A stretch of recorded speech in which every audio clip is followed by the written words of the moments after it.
members that have meetings that, and obligations shortly after this meeting will end.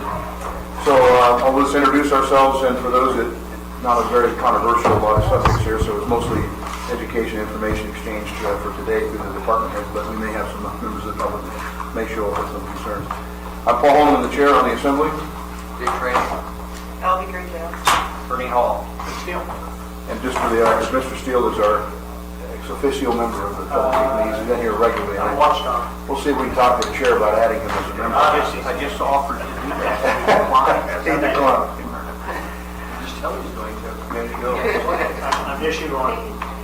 We will go through the agenda items rather quickly. I do have an update to make aware of my colleagues, and the chief may be able to help explain better on a matter that may need to be on the ballot possibly this April election. So we need to talk to Mr. Wheeler really his concern about some staffing, even though it's a small number of the APD staff, but it also impacts their workload.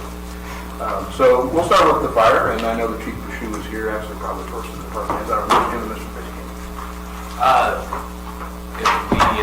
You wanted an academy update? Academy update, and We still have 11, and by all reports that talked to every one of their company officers, you know, say these guys are great, strong, doing well. So we're very happy with that. No women? No. I'm sorry. No worries, Mr. no worries. Chair. No, ma'am.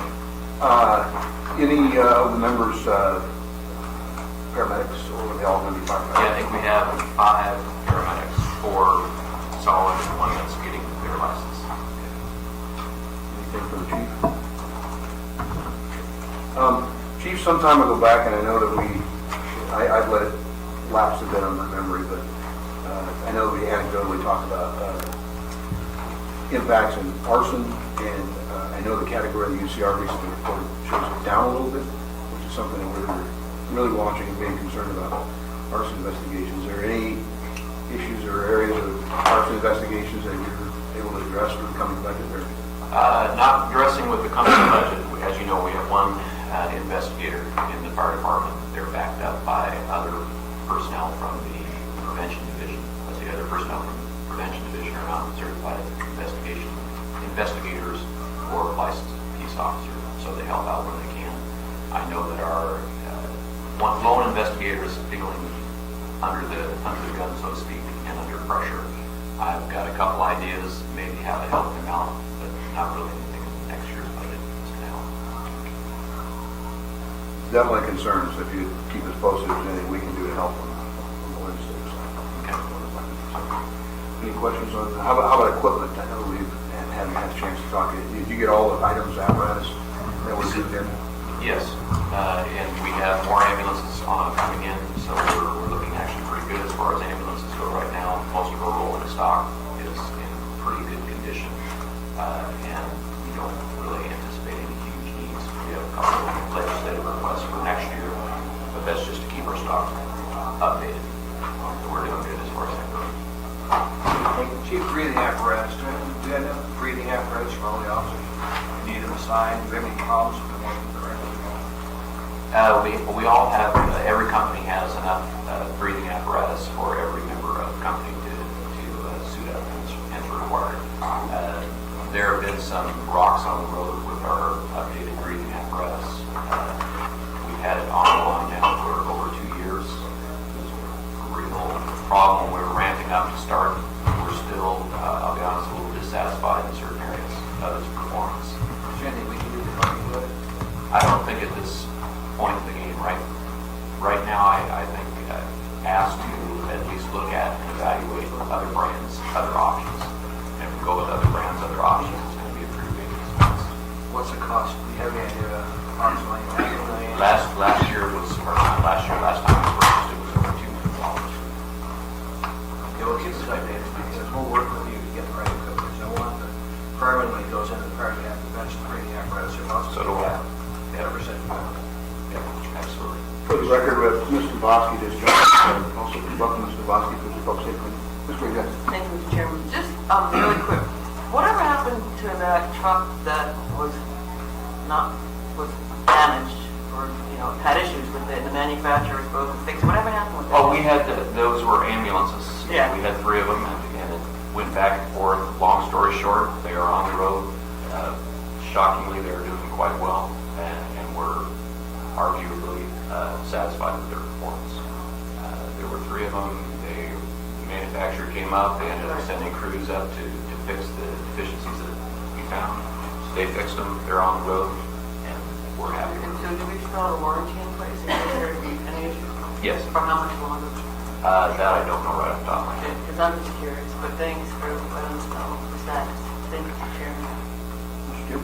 Yeah, back to the breathing apparatus for a second. These are aluminum tanks. Is the problem the tank or is the problem the regulators? They're actually a composite tank, so it's a small aluminum tank wrapped with carbon fibers to make it lighter and carry more air. Are the tanks the problem, or is it? No, the real remaining problems, we've had various issues, most of which we've been able to resolve.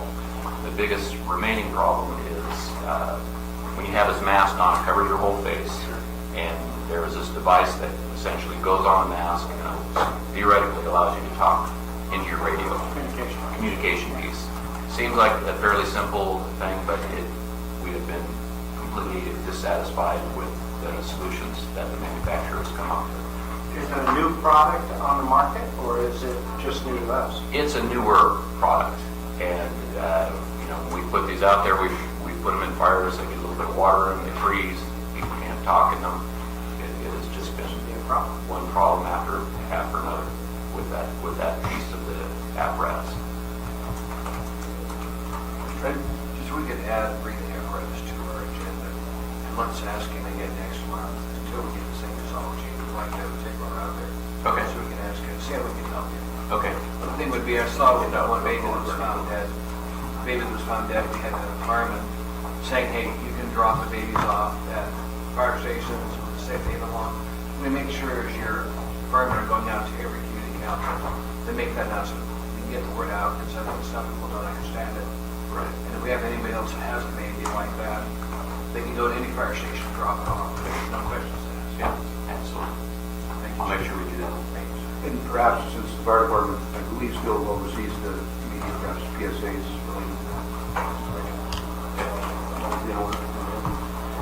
And Chief, we got the budget, we looked through your budget. One question I had, that may have not trickled down to you yet, was where the numbers came from for the increase in the ambulance fares. And particularly, I know Mr. Bosky is in the river and from the south, with the Girdwood rides and Eagle River rides as well. And I think there was some question, Mr. Bosky, you may have to clarify the dollar figure you were concerned with. Yeah, I believe that airport transport fees are charged to our residents out in Chudiak because we are part of the area-wide EMS, but we don't necessarily want to see a $300 increase because the way we charge it out in that area is much different than just a direct transport fee here in Anchorage. So I wanted to make sure the way we charge in Chudiak has stayed the same. We don't want to see a $300 increase when that's not. If we go from, if we charge insurance, basically they take insurance. That's what they charge for their volunteer service to transport. But if we all of a sudden say across the board, ambulance transports are going to be $800, some of our residents are going to see a dramatic, it's going to be a lot more than $800 that our residents see. And you have to remember when we're talking about Chudiak and Girdwood versus Anchorage, because we don't have area-wide fire and EMS, we're volunteers, the EMS is charged different. So I just want to make sure the body is aware of that and we know it. And that's why the CFO is supposed to be looking into it to verify that this fee change isn't going to impact the volunteer service areas. So I would wait and hear from the CFO. I can tell you my understanding of it, which is your fees will go up, but as there is an ordinance that says Chudiak Volunteer Fire and Rescue will only charge what insurance companies will cover. So yes, they will go up, but the person who's transported won't be responsible for the rest of the bill. So does that make sense? That your fees, yes, they will increase, but you have a separate ordinance that says Chudiak will only charge what insurance companies will pay for. And I want to make sure that that's not, that stays that way. I don't want to see any $100 transport fee. And I would definitely, that's one of those questions, that's a legal question, but in my understanding, in my mind, the way the ordinance is written, that is the case. Thank you. So Chief, just part two of that is the numbers, where did we come up with the number of increase of $300 per bike? Is that based on cities our size? Is it based on, we haven't done any increases in some years? I mean, So got to be justification, I would say. there is, and the main justification is we have not increased our ambulance transfer fees for over 10 years. It's actually going on probably closer to 12 years, whereas our costs, of course, have gone up about 14% a year, medical costs. So we rolled that all in and took a look at it and came up with this current fee increase. It still puts us probably in the middle of the pack as far as how much it costs to take an ambulance ride. We did what I call an unscientific survey of probably 14 similar ambulance services on the West Coast and in the state of Alaska, and we were substantially under all of them. Anything else? Anything else? Mr. I guess my question is, why wouldn't the same factor be applied to the community at large as the, I know that it's volunteer fire department, but why wouldn't we look at what the insurance would pay in the municipality as well? I mean, I don't know. That's definitely above my level of expertise. I remember when that essentially happened, and it was specifically introduced as an ordinance specific to the Chidiac Volunteer Fire and Rescue. So it would certainly be in your purview. It would probably not be in my purview to suggest. I looked at the rate increase, it said resident versus non-resident. I define a resident. Are we going to ask the person laying on the ground, or a resident of Anchorage before we transport them? Not before we transport. We don't actually discuss the billing unless a person brings It's it just up. our terminology to use. Okay. So, It's actually pretty standard industry-wide. Most other states, Seattle, for example, if you're a Seattle resident, you don't pay anything. If you're not a Seattle resident, you're going to pay the full cost. So it's a very common thing, but that's all done through our billing office. Mr. Musk? That thing I was going to say to Mr. Steele is one thing you have to remember too in some of these volunteer communities, we don't always have paramedics. Generally, we don't. Generally, we just have EMTs. Yeah. So it really depends on who's on duty at the time. And some of the areas, we did not have paramedics on, so that's something to keep in mind again. Keep you advised, we're going to be introducing our budget, our introductions to the budget's been there, so we'll have public hearings coming soon, so bear in mind we may have some questions or concerns with the members. Okay, moving on then to Police Department Chief Mew and Deputy Chief Steve Smith. Thanks, sir.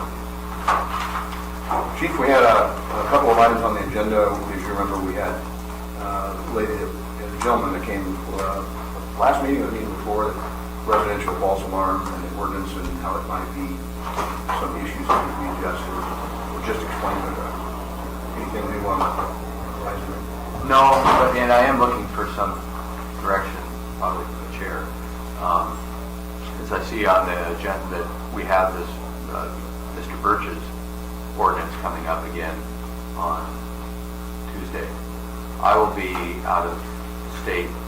Deputy Chief Smith will have the ring at the 0300 this morning, so that's part of why he's here, so we can all track together on this issue. So there's a couple things happening. One is Mr. Birch has introduced an ordinance that would change the billing structure. And then last month we heard from a citizen who had some suggestions for some housekeeping that mostly has to do with how APD would deliver service under the existing ordinance. I'm not certain that her suggestions require ordinance changes, and I thought some of her suggestions are probably valid and we need to probably work on those things. So at last assembly meeting, Mr. Birch was willing to put the ordinance off so that we could take these matters up, and we haven't done that yet. I'm not sure whose court falls in at this point. We've got another week to go, so I don't know if we can fix this in a week, if Mr. Birch would agree to put it off some more, or if we need to start some emergency meetings. But the issue's coming back to the assembly, and time's getting short. Chief, what date would you like to send me to utilize? I think this is a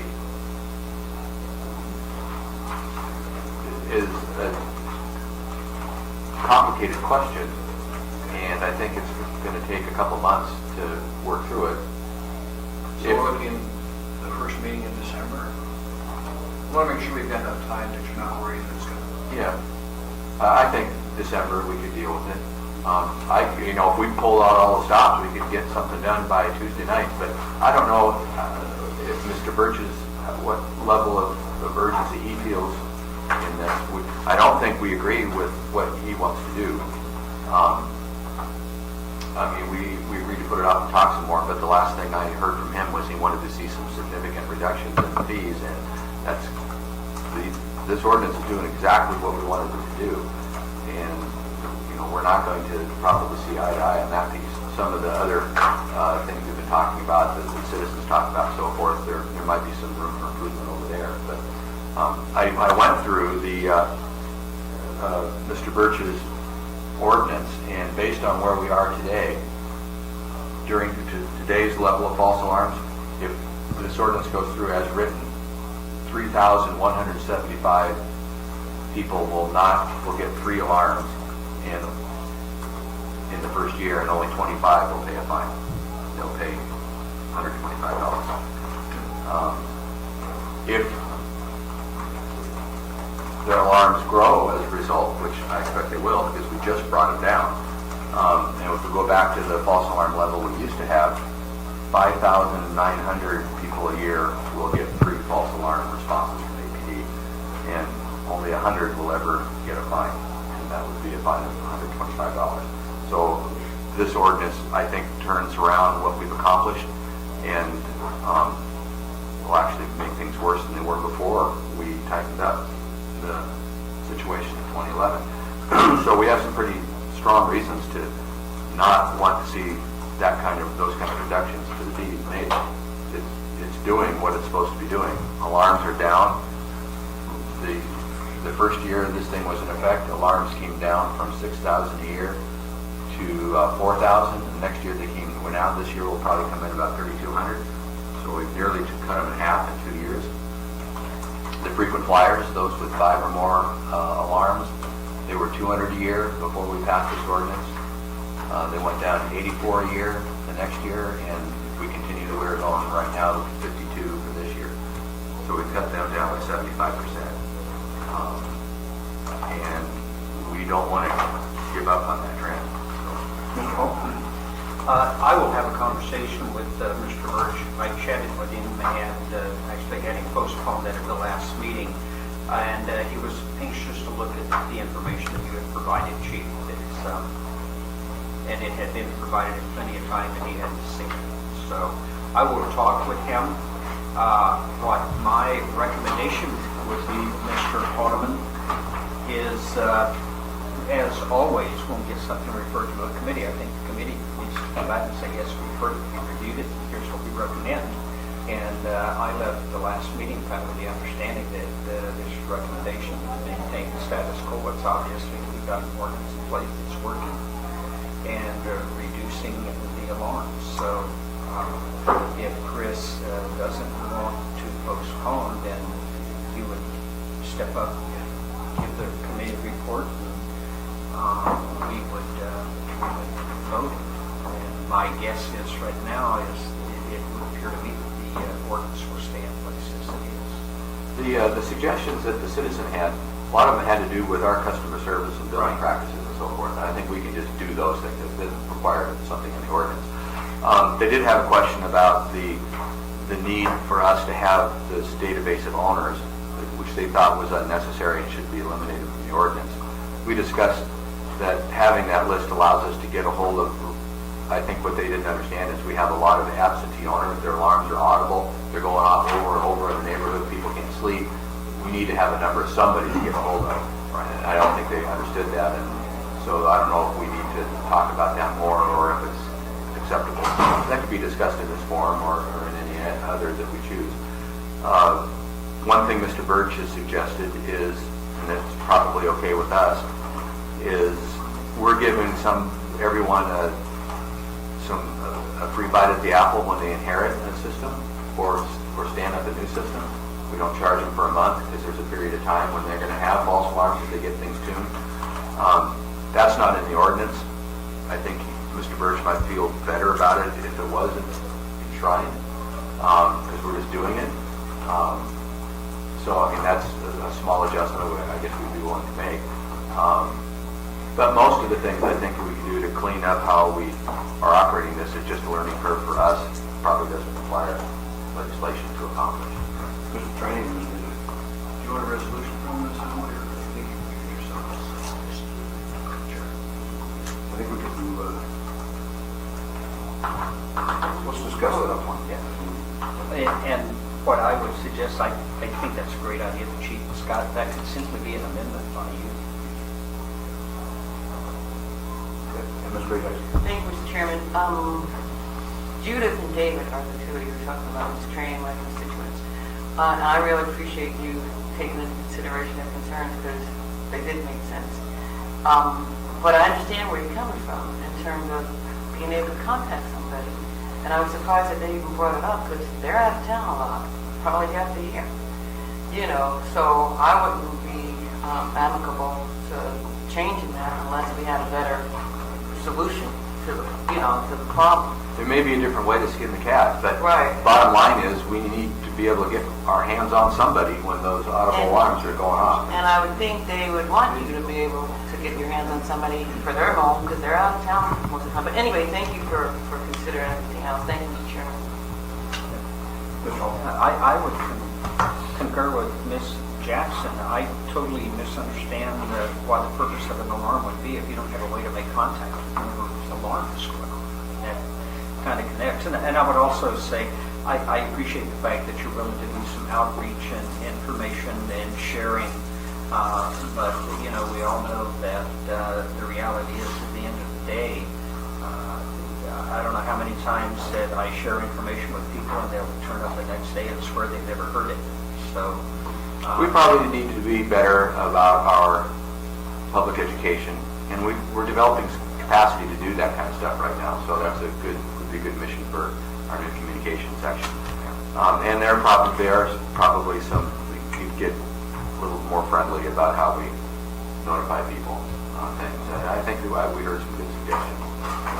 A lot of the alarms, the ones that are silent, and many of them are, we can ignore them. We can tell Guardian, don't call us anymore, or we can refuse to respond. But for the ones that are audible, that makes a big problem in the neighborhood, and we can't just ignore those. So Chief, I just want to summarize because on the efforts of the ordinance that's going to be coming before us on Tuesday, as I'm hearing, and I think this committee's concurrence, there's really no need to change the current ordinance, that there are some issues that you can address by policy regulations that help address some of the concerns raised by the community. Well, that's my opinion, but if we really need to crack it open, I'd want to be at the table and talk about it.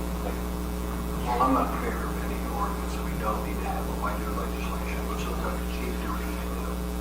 Then if he needs our help, he'll tell us we can pass legislation. So if I don't see any reason. Mr. Chair, if I may, from the committee's perspective, I feel that if Mr. Birch, we can have a conversation jointly if you like, I can contact him directly. Otherwise, we either vote it up or down, or he may postpone. Well, I'll definitely be in touch with Chris, and as a matter of fact, that crossed my mind walking in here that I need to do that follow-up. So I will do that, and if any other conversations go that way, what I'll share with him is it's pretty obvious that the ordinance is working.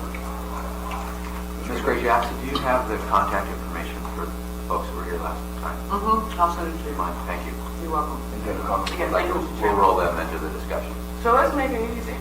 Or, in my opinion, we're a committee, we can vote.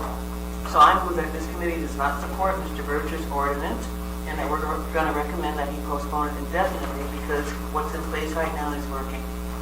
Is there a second? I'll second it. Any discussion, all in favor? Any opposed? There you have it. Okay, Chief, we're going to move into the Academy update. And I know that you're planning an academy next month, November. Starts November 4th. Can you give us an update as to numbers, or has anything changed since that? Yes. One day I'll tell you a very interesting story. I'll just, but for right now I can't tell you what's behind it. But we're uninviting one more that we had invited. We're going to uninvite that person based on some new information that's come to light. And we're checking up on another one.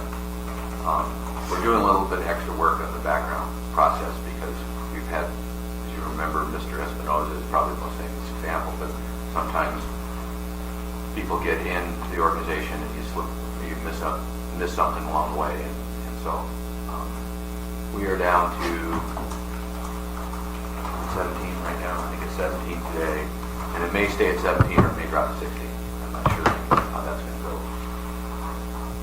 Can you tell us, Chief, how that's going to impact either I think your bottom line, just so everybody else understands, the academy starts in November. When would it graduate anticipate? It'll be done at the tail end of November, or I'm sorry, of April, I think. And then there's another process. And we're starting up recruiting now, and we plan on May 2014 academy. So we're not going to rest. We're going to finish one academy, put those folks in FTOs, and then give training a weekend off and start up again. So in April, when they graduate, then there's another step in the training that if each of these persons, should they make it to the academy. Yep. They've got 3.5 months of that field training. So practically speaking, if they're an officer doing service for the public as a police officer, July, August? Mid-August they should be starting to come off of FTOs, starting to hold down an area. Any questions? Let's go next one. I got a comment after we're done with this. Chief, I know it's obviously been recently addressed in the media, and I know that I shared your concern when we had last meeting. There's an unknown number of people who are eligible and may actually retire, either end of the year or first part of next year. I think I know well if we grasp the concept of the numbers here versus the numbers there potentially. We received the budgets, and we see that the numbers itself don't change. That just tells the number of authorized, doesn't necessarily tell the number of people, bodies that you have available in service. Can you give us a little picture, just a synopsis, I guess? How's that going to look for us if we've got 16 people in the academy till April and not available till mid-August? January 1, we may hypothetically lose 30 or 50 or 60. Where are we going to look? Your projections already from the budget is your funding, your revenue is going to come down from traffic because you're already taking people from different units. How's that practically look for us? That was a long question. Okay, so here's what I think. Some of this I know because you can look backwards in time. Some of the question is looking forward, and that's making a prediction, and I don't know for sure that I'll be correct in everything that I predict. Although as the dates get closer, your crystal ball gets clearer. As it relates to the budget, the number of authorized positions, I don't believe is changing in the budget next year. The number of actual positions, of course, changes every single day. And you've asked for updated information on the actuals, and I've sent that off just before this meeting, so you can see them soon. I got to go through all of these and get to you. Our annual average attrition is 20 officers. I'm just talking sworn right now. I think we're going to probably have 40 this year. So double the normal attrition rate is what I think we're going to have. And I base that on the people who are actually leaving, the people who have submitted letters telling them they're going to leave, the others that are talking about it but haven't given me paperwork yet. And we keep our ear to the ground in terms of the scuttlebutt rumors of who might be leaving. And I think as it gets closer and closer, I think the drop deadline is January 4th for the incentive to retire. And I believe we'll have an additional 20 for a total of 40 the first 4 days of the of next year, I'm including it this year because they're effectively going out in December. I mean, they got to give us their letters in December. So we'll be 40 down from where we usually would be, by the end of the year. Now we will hire the 16, so that will take, or 17, that will take some of that away. But of course, they won't be functioning on the street until August if they all survive. Not all of them are going to survive. So the rule of thumb is under a normal year, one academy will, by the time they get through FTOs and all that, will basically offset your normal attrition. This academy is not going to offset our normal attrition because it's a smaller academy and our attrition is double. So we are going to have a net loss in real bodies, and we're going to have to work hard to make that up next year and probably for several years running. In a perfect world next year, we'll get a full academy in May, and maybe I can scrape together a half academy somewhere along the line, a lateral academy or something. Don't know if I can pull that off. But even if I did that, I would project that we're still going to have 10 positions left on the table unfilled. That even in my perfect world scenario, I'm not able to fill. So that's 10 positions, that's roughly $1 million. So with that, we agreed to offset budget problems mostly over the fire department and in smaller to a lesser extent in a couple of the other operational departments. And I think you've seen that presentation. That's how I would articulate what we've done. I'm not sure how OMB put it out, but that's essentially what we did. Is we're just helping fire and community development, I think, and I can't remember who else, meet their budget challenges so they don't have to take layoffs. So, but the positions stay on the books, and when we're in a position to get the people in the door to fill those positions, we'll still have them. Where they're not taking the PCMs away from us.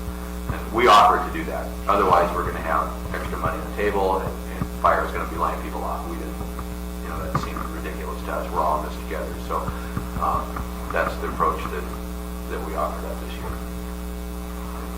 I don't think, in the best of scenarios, I think those 10 positions, I'll never get to them.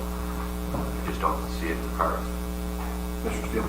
Yeah, Chief, you're talking 20 to 40 short at the end of the year. The question is, how short are you now? So That's the question that I answered this morning, and the information on it is on its way to you. Okay. Mr. Train? Couple questions, Chief. Do we do extra reviews on these people leaving? So we know why they're leaving? Policies or not? We do with many of them. I don't think we do it with all of them. But most of them are fairly vocal about why they're going. Do extra reviews to see if there's any one issue or if there's a trend and you guys are starting to do interviews. I appreciate it. I do I'd them. like to see why we've got 40 leaving. It was just the Matt Clean issue with the return, and I can understand that. There's some other problem. I'd just like to know if there's a trend out there.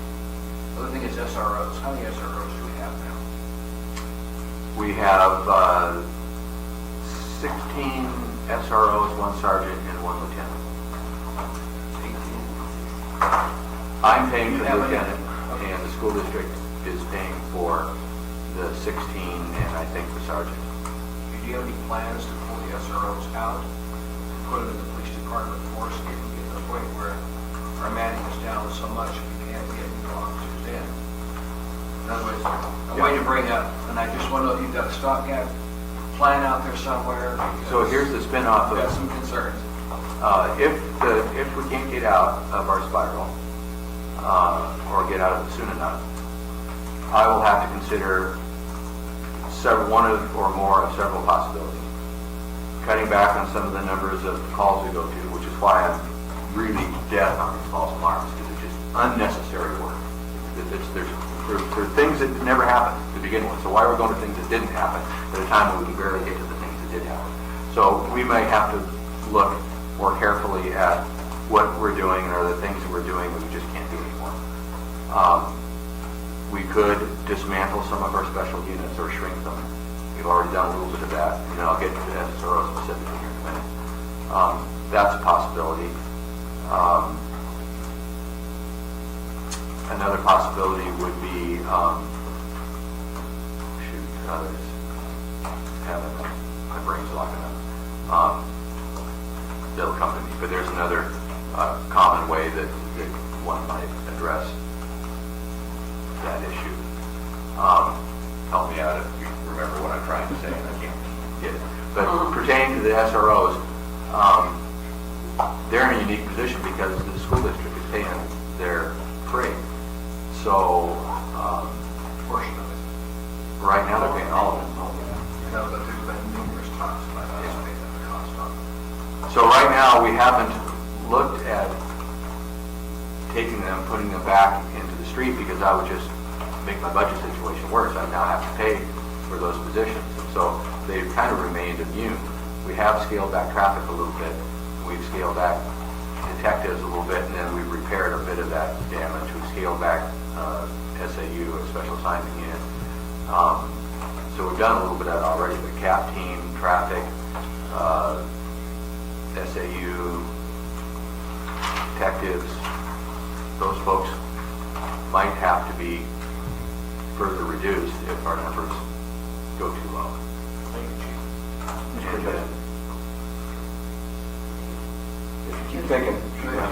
Okay, thank you, Mr. Chairman. So anyway, the SROs, aren't they called to the streets if necessary? oh yeah, an emergency, sure. Yeah.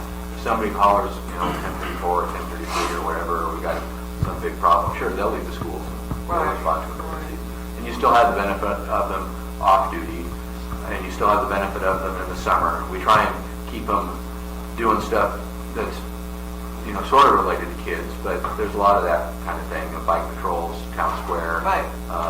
the Northern Lights, Benson Strip, things like that. So we, this Anchorage does get some benefit from that, Thank you. not just the schools. And the other thing another point I was going to make is, if we don't interrupt if we just get one academy a year, and we return to attrition rate of 20, and then we stabilize there, what you can look at is a situation where we never have more than about 345 officers working, and never less than about 330 officers working. And we'll somewhere be between that bracket of 330 to 345. Go in a higher academy, your authorized numbers go up. I'm not talking about authorized numbers. I'm talking about people holding down an area, holding down a desk that are delivering service. You may have more on the books, they're in the academy, they're in FTOs or whatever. By the time they get out and all of a sudden you're dumping more into the system, you go, that's great, but 20 have left, because it takes a year to get through all this. So you're just kind of in this holding pattern. It's going to take more than one. It's going to take a return to normal attrition plus more than one academy a year in order to break that pattern and get out of that place. Otherwise, that's where we're going to be. And that takes us back to, well, I've got a chart that shows us what it is, so don't quote me on this, but it takes us, I think, back to the early 2000s in terms of our staffing. So that's the challenge that's facing us, and we're going to do everything we can to hire as many people as possible and try and break out of it. Yeah, Chief, I just would like to have your opinion as to whether or not the SRO experiment, if you will, has been a successful community policing effort. Oh, I think it's a tremendous success. And I think that, in a way, regardless of how much you think about the funding, the fact that we've been able to preserve it, keep it alive through this time, I think is going to be good for us. It's keeping those schools safe. We just made a presentation yesterday to the State Association of Principals. Principals from all over the state are in here trying to figure out how to keep their schools safe. We're going over the initiatives, the things we're doing inside the school system, and we're doing stuff that no one else is doing. On a scale, nobody else is doing it. And, that's really good news for Anchorage. It's good in the active shooter situation. It's good in terms of keeping gangs out of the schools. It's good in bullying prevention. It's good on building good relations with the kids so that you're not in an adversarial role with them all the time. We're doing proactive work, mentoring work. And if you compare the statistics, those SROs are active. They do a lot of arrests. They write a lot of tickets. It's not like they're not generating, they're pulling their weight. I think the program's a great success. I think it can be justified. Certainly the violence in the schools has dropped from the period before SROs to what it is now. The gang activities in the schools was pretty serious. Thank you, Mr. Chairman. Everybody knows by now the issues that we're having in Town Square, and we even talked about it at the last Public Safety Committee meeting. And Mr. Steele and I had the honor, if you will, of attending Downtown Partnership, a presentation that the CAP team put on. That was really, really good. Because not only did they and I walked in when it was the third down the line, but not only did they show the problems that are happening down there, but they also had a bunch of recommendations. Okay? And I will say I got an email from somebody on the public, not our personal constituent, who said, "Oh, I hope that nothing changes down at Town Square, but what do you want? You want what's happening right now in order to make some changes." So anyway, my point is to you, Mr. Chairman, is I would really like, and I talked to the team, to have that presentation given to assembly members, because it was just that good and it was being proactive. And so if we could, have that done, that would be really, really great. In what forum would you like? At a work session. Work session. We had a meeting yesterday, Mr. Flynn attended. The CAP's SEPTED proposal was discussed. There were people from Parks and Rec and Planning and Zoning. And Downtown Partnership were also there. And we're looking at those recommendations and which ones might be allowable under the charter. There are some restrictions about what can be done outside public process and what would require a public process debate. There are some other ideas we've got. I'm not sure I'm ready to talk about them in an open forum yet, but we kicked them around at this meeting yesterday.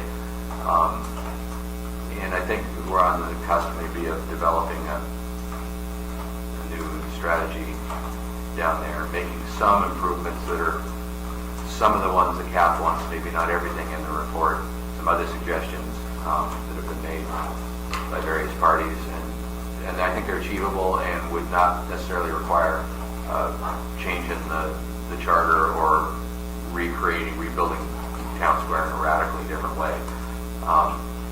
So I'm hopeful that this is not being a secret, people can attend these meetings, but there's probably some things we can talk about that are in the near term that we can do down there. Chief, we're going to move on to the departments. I asked if you guys could stay just for a few more minutes. We're trying to finish by 1, but I want to make sure the departments get some time to discuss issues. So, OEM. Yep. Well, we're still moving forward for Alaska Shield and building up for that. Again, that'll be March. We're playing the March 28th, 2014. We'll have a full EOC ramp up that day. The 29th, Saturday, we'll be working with Pioneer Home. We'll be doing evacuation of Pioneer Home, where we're actually going to move about 30 to 50 people to a shelter site. So we're working with them. And we're going to be doing a tabletop with them on this process November 18th. The other thing coming up is brown bag launches are continuing. November 8th will be our next one, and it'll be done by the National Weather Service, and it'll be on extreme weather preparedness. And then again, it's from 11:30 to 1 o'clock at the BP Training Center. And then also tomorrow, you've probably all heard about it, is the Great Alaskan Shakeout, which is an earthquake drill going on throughout the state. And that'll be at 10:18 tomorrow. So if you guys hear anybody, dropping cover, please drop a cover. So, and that's all we have. 10:18. 10:18 tomorrow morning. What about the zombie runner? Maybe that's 8. She Any likes questions? Shake up the zombies. Shake up, yeah. Earthquake sounds. Thanks, sir. Speak with me. Yes. Would you like to start with something? Well, and I apologize that Chief Bishu isn't here. I know there were some concerns that I had and questions perhaps, maybe Mr. Bosky as well. I'll start with the concern over the CSP, making sure that the funding that was allotted by the Assembly recently is actually in play and what kind of coverage we're getting is as successful. And then secondly, I follow up from me anyway, is with the federal, which may be over with before tonight or tomorrow, are we facing any concerns over our WIC program or any federal grants that are coming to the municipality? Thank you. Those are two things I was going to speak on. So yes, the $189,000 for ASP, really we expect, NANA signed it late last week, and so we're looking for our side to sign it, so I expect that to happen in the next week, if not by the end of the week. I know that Richard Gaunt, the ASC manager, has already started the hiring process to fill some of the positions to cover the extra shifts. As far as the government shutdown, it does affect our WIC program. Funding is on, and Julie O'Malley called us, but I didn't see it in the ADN. She called us probably a week and a half ago. So the state had extra money because that's who we get our pass-through grant from USDA, the federal USDA, and then it comes through the state's Department of Public Assistance. So they had extra money from last year's grant period, which carried us through the end of October. So currently I'm working basically with employee relations, because it's a waiting game, and we really think it's going to play out in our favor, where we're not going to have to basically look at options for what we're going to do with the employees. We have extra operating at this point. We have to meet contractual obligations, 2-week notice, things like that. We're looking at an option called program leave that's in the AMA contract, a little different, because I'm not looking to lay off and go through the bumping process. If you're all familiar with that, that's just really a disruption to the agency for something that's temporary. But unfortunately, the contract doesn't allow us a venue or the right tool for this kind of situation. So that's where we are. We're working with the ER. The employees are aware that the funding is through the end of October. I've talked to the union, so we're doing our best and crossing our fingers that won't happen. Because basically, once it's not like you can hold employees over for a time and we can have them work, and we have to give 2 weeks notice, so maybe a week would be reasonable. But if we're not getting the funding, we're not getting the vouchers. If we don't get the vouchers, which are covered 3 months, then we have nothing to give them and nothing to educate them on, basically, because we're not getting the vouchers out. Well, and the employee morale, as far as they understand, is communicated. It's a very good process, I hope. No, they don't like it. They don't. Well, of course. Well, I will say that, if From the municipal standpoint, they're not faulting the municipality or the federal funding. No, we've done nothing wrong. We have hired a lot of new WIC employees, as you know, because we have 2 new satellite offices, so it's quite disheartening to them to just be getting into their positions basically in the last month or so. We also had training on Spirit, the new database that the state is requiring us to use. So that just happened, was it all last week? And so it's kind of like, it's pretty disheartening for them to go through all these changes and then have this happen on top of it. But we're trying to manage that the best we Hopefully can. the federal part of it is going to end tonight or tomorrow. That would be lovely. We're trying to keep up on that. The zombie event, I'll just be honest, because of the Raspberry Court project taking a lot of the time of some people on our staff, we're not sure if we're going to be able to pull off a zombie event. So we'll make that decision tomorrow, because we certainly want it to be a successful event. We were going to include flu shots with that. Maybe we can delay it a bit, but I have to talk to my CIO about that. So. Mr. Jackson had questions. Yeah, thank you, Mr. Chairman. What's the zombie? Last year we had a zombie scavenger hunt that was maybe guffawed at by some in uniform.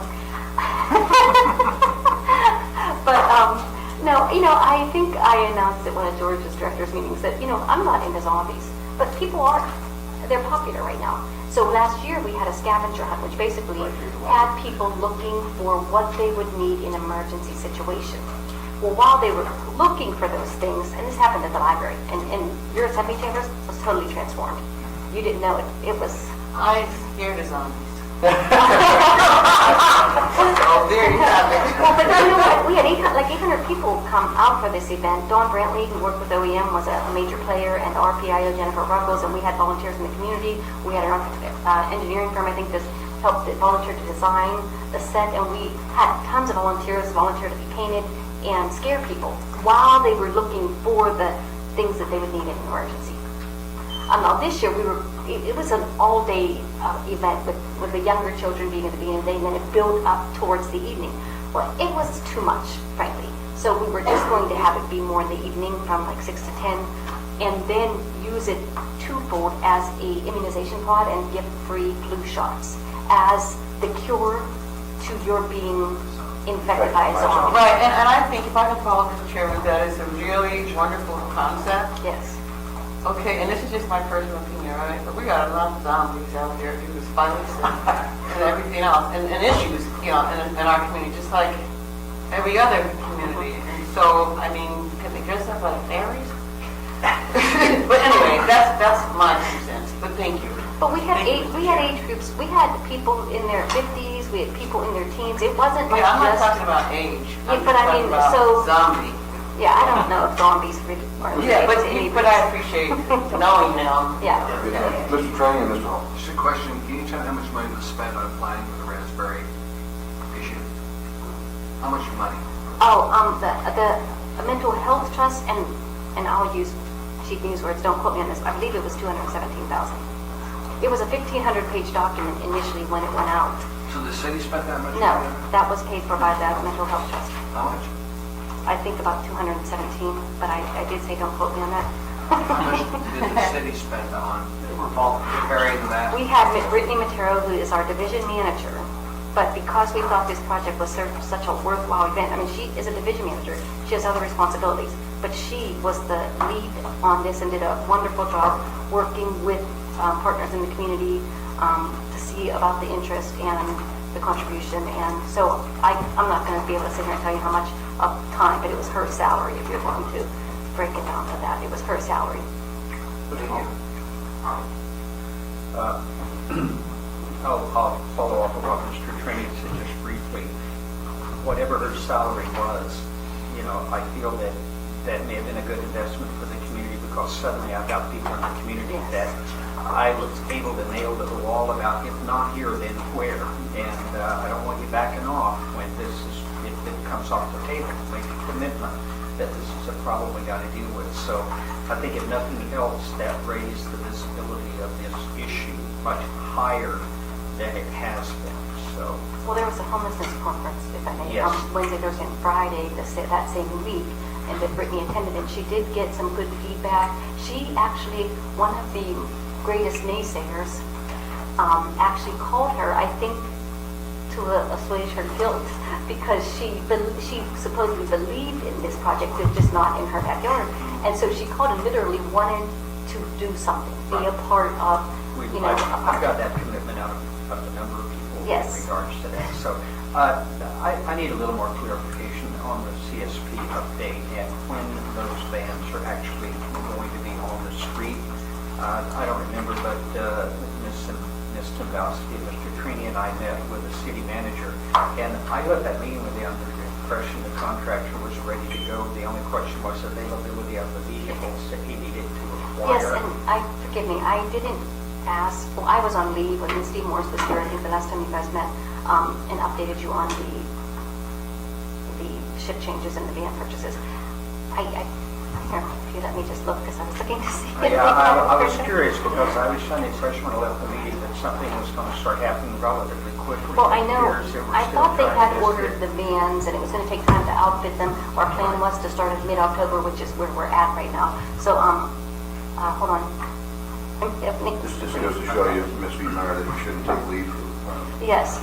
Right. I guess the main thing, I'm not too concerned about that date. I know it's been 3 or 4 weeks or more, but is the contractor actually getting the vans ready? Yes. So that has been going on. Yes. Contracts are being finalized. Yes, it's more the details of the contract that we were working on. But yes, the contractor has taken steps. Hopefully, we have any idea exactly when we will actually have vehicles. We've been really fortunate. We've got a mile fall, and I hope it continues that way. But when it turns, it's going to turn and it's going to be nasty. So I'm hoping, beyond hope, that those vehicles are operational for them. Yes. Thank you. Mr. Moss. Thank you, Mr. Chairman. One of the things I want this community to pay close attention to is I don't see that this same level of funding will continue next year's budget. Is that correct, Janet? Correct. So, as we look at this, I like to look at this holistically. And just like Chief View was talking about, the extra alarm calls, this CSP or ASP problem is dramatically affecting the police department and the fire department. So in order to make sure that they have the tools to put police officers on the calls they really need to be on, this is one piece of the puzzle that is intricate to that. So, I think this is something that is not in the budget next year. I look forward to an amendment. And so I will be pushing to make sure it is because I think it's essential to the police and fire department. Look forward And to being it. able to work with less, we have to be able to give them the tools to do that. And it's a lot harder to get officers, sworn officers, than it is to augment this program. So it's just something I wanted to point out to this body, and I appreciate you letting me crash the party. Absolutely. But it was important. We have a big party normally. There's a lot of crashing party. The question I had was, it seems to me originally we were talking about personnel, getting personnel on board and trained, that would help us out in the winter as well. Are we moving forward on the personnel issue? Yes, he is in the process with the hiring process. Ms. Green Jackson, Thank Mr. you, Moss. Mr. Chairman. Mr. Dombrowski, thank you for mentioning that. That's really, really important. And if you're going to bring forward the amendment, I'm definitely happy to support that. So thank you, Mr. Chairman. I'd like to bring up one more thing as far as our budget, just so you're aware. Mr. Yes. Hall, you have a question? No, I was just going to reply to Ms. Dombrowski that, I anticipate seeing that amendment. It's going to be a significant amendment because it's not only the fact that we're going to have to cover the additional that you put in, but it's the fact that we've lost $200,000 worth of funding for that. So, It's going to be significant. And just to clarify for the body, if I can, Mr. Chairman, after the meeting with Mr. Michaelis, what they came down to is they think that they can meet the needs by having one van staffed 24 hours a day and the other van was at 14 or 16 hours a day. 16 hours a day. So at the very slowest time, there won't be two vans 24 hours, but it'll give them the flexibility when they're starting to hit their state maximums in the center. They can pull one of those vans and still have a van. But the other thing we're going to have to talk about, especially with the impact of APD, we're going to have to talk about not only looking at staffing of that van, but expanding the response area now that we'll have two vans. Because if APD can't respond because they have higher priority calls, the line that we draw, and I don't know it off the top of my head, but the one thing I've heard from firefighters is it would be helpful if we could expand the service area of ASP's reach also. So it's going to be something, and I don't know, it'll probably take a contract amendment to do that. But it's something we should be looking at the bigger picture because we have to remember if it costs ASP $330 per transport, APD 50, and ASP 30, it makes sense. That's taxpayer money spent with that program. I want to note for the record, we're trying to make sure that we get our obligations. It is now 1 o'clock. So in the interest of trying to meet our obligations, I'm going to end the meeting, but I want to close real briefly. Ms. Wiedemeyer, you had something in your budget? I just wanted to say, I give you the heads up that we print the AFN, the resources for the AFN events every year. That's about $7,000. We wipe that out of our budget. Frankly, the last couple of years we've had the AFN events here. They haven't been used, and then they just expire because there's numbers in there. So we have been donating them to the SART program, and we're probably going to donate some to ANHC so they can hand them out in the meantime. But we will be doing them electronically and have it available for them that way so we can make current updates. So it's just something that affects an important event in our community. Only very quickly, my mental block finally dropped out of my head, and I remembered item number 3. Please. Overtime. So obvious that that's not a total answer, but overtime could go up. We could cut the calls for service down. We could cannibalize special units or some combination thereof. Overtime doesn't solve your whole problem though, because then nobody gets leave, everybody gets burned out. But it is a tool. I will forward my concerns in the email electronically to the members, reference the potential ballot language. In short, it has to do with staff that are already in play, on staff of the Anchorage Police Department, CSOs, and their ability to write citations under Title 8, Title 9, as required by municipal code charter that was changed about 10 to 15 years ago. And it would likely need to be addressed at the municipal level in the upcoming election. So I will give you my information. Chief, feel free to spread that information. I've made Municipal Attorney Dennis Wheeler aware of it today that we're interested in making sure that whatever needs to be done to get on the ballot is timely.